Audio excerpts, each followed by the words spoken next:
He's lucky and many thanks to Trivikram గారు, మహేష్ బాబు గారు, తమన్ గారు నాకు కాంటాక్ట్ అయ్యారు. నేనే తీసుకెళ్ళాను కుర్చీ తాతని. ఆయన డైలాగ్ తీసుకున్నారు, అది ఆ పాటలో పెట్టారు. చాలా సంతోషం. సూపర్ డూపర్ హిట్ అవ్వాలనుకుంటున్నాను. ఎందుకంటే మహేష్ బాబు గారు అంటే పెద్ద సూపర్ స్టార్. ఆయన ఒక చిన్నపాటి సోషల్ మీడియా స్టార్ పెట్టిండు, చెప్పిన డైలాగ్ని తీసుకెళ్ళి ఆ సినిమాలో పెట్టారంటే చాలా అప్రిషియేట్ చేయాలి మనం. కానీ కొంతమంది ట్రోల్ చేస్తున్నారు. నిజంగా ఆయన హృదయానికి హ్యాట్స్ ఆఫ్. కానీ మహేష్ బాబు గారు ఈ మాస్క్లో చాలా మహేష్ బాబు గారు ఎలా ఉన్నారు? ఆయన ఇంతకుముందు మాస్క్లో చాలా సినిమాలు చేశారు కదా. పోకరి అది ఎంత హిట్ అయింది. సో ఆయనకు మాస్ లుక్ అయినా క్లాస్ లుక్ అయినా ఏదైనా కానీ మహేష్ బాబు ఈజ్ మహేష్ బాబే. సో ఈ సినిమా సూపర్ డూపర్ హిట్ కావాలని కోరుకుంటున్నాను. అలాగే శ్రీలైల గారిని చూస్తూనే ఉండిపోయాను నేను. ఎంత వెరీ బ్యూటిఫుల్, అసలు ఎంత బాగా డ్యాన్స్లు వేస్తుంది ఆమె. ఆ రోజుల్లో భానుప్రియ గారిని చూశాను మా జనరేషన్లో, అంత స్పీడ్గా. ఇందులో యాక్చువల్గా ఆయనకి మహేష్ బాబు గారితో స్టెప్ వేసి ఉండే. నాకైతే ఆ టీం అంతా, గుంటూరు కారం టీం అంతా నవంబర్లో ఇంటిమేట్ చేశారు.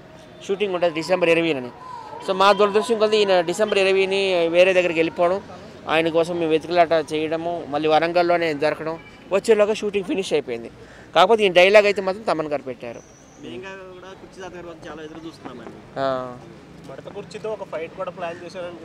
ఫైట్ ఏం లేదండి, ఒక పాటలో డైలాగ్ అంతే. అది స్టార్టింగ్ కుర్చీ మడత పెట్టి ఆల్రెడీ వచ్చేసింది కదా, అది ఎక్కడికో వెళ్ళిపోయింది. అది సంక్రాంతికి ఇప్పుడు వేరే సినిమాలు కూడా వస్తున్నాయి కదా, సాధారణంగా వెంకటేష్ గారికి ఆ ఎఫెక్ట్ ఏమైనా?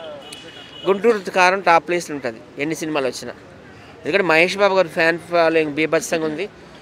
ఆయన చాలా మంచి వ్యక్తి, అస్సలు ఏమన్నా అజాత శత్రువు అనొచ్చు. ఎవరిని ఏమీ విమర్శించిన సందర్భాలే లేవు. ఆయన అప్పట్లో వాళ్ళ డాడీ కృష్ణ గారు ఎన్టీఆర్ మీద ఫైట్ చేశారు. కృష్ణ గారు కాంగ్రెస్లో వెళ్ళారు ఇందిరాగాంధీ దగ్గరికి, ఎన్టీఆర్ గారు టీడీపీ.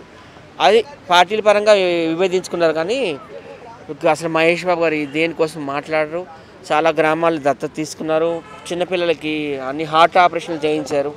సో ఆయన సినిమా సూపర్ డూపర్ హిట్ అవ్వాలని ఆయన కూడా మన ప్రభాస్, అల్లు అర్జున్, జూనియర్ ఎన్టీఆర్, రామ్ చరణ్ లాగానే నేషనల్ స్టార్ అవుతారనుకుంటా ఈ సినిమాతో. అంటే ఢిల్లీ వరకు, ముంబై ఢిల్లీ వరకు ఈ సినిమా, అదే నా కోరిక.